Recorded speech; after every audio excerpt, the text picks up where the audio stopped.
أكدت مصادر لبين سبورتس اقتراب الاتحاد الجزائري لكرة القدم من التعاقد مع المدرب البلجيكي جورج ليكنز. يأتي هذا في الوقت الذي تأخر فيه الإعلان عن خليفة الصربي ميلوفان رايفاتش، وهو ما يضع مسؤولي الاتحاد تحت الضغط، سيما وأن المنتخب تنتظره بعد أسبوعين فقط مواجهة قوية ضد نيجيريا في الجولة الثانية من تصفية المونديال.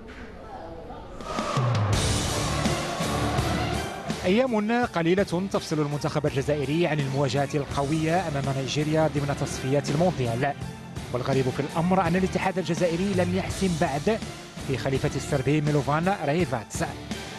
تنقضي الأيام بسرعة والاختيارات محدودة، ليجد المسؤولون عن الكرة في الجزائر أنفسهم في وضع حرج.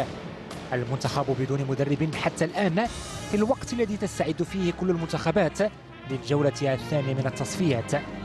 الضغوط تتزايد والاختيار صعب، فبعد سقوط ورقة المدرب البلجيكي مارك فيلموتس الذي تراجع عن قرار منح موافقة نهائية بداعي أنه يريد خوض تجربة جديدة مع الأندية، وهو ما خلط أوراق الرئيس محمد راوراوا الذي كثف من تحركاته من أجل الفصل سريعا في مستقبل المدرب الجديد.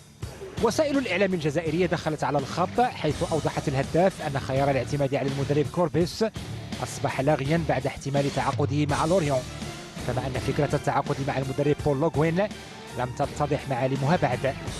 الشروق الجزائرية في تصريحات نقلتها عن اللاعبين الدوليين السابقين الذين انتقدوا رئيس الاتحاد واعتبروا أن معرفته الكروية لا تخول له اختيار المدرب.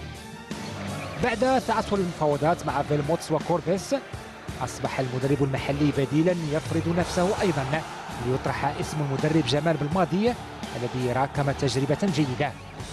الوقت يمر بسرعة والاتحاد الجزائري لم يعثر بعد على المدرب، واللاعبون يترقبون الاسم الجديد، فهل الاختيار سيكون صائبا؟ فبين السرعة والتسرع خيط رفيع، على الاتحاد الجزائري أن ينتبه له، والأهم هذه المرة أن يكون الاختيار صائبا.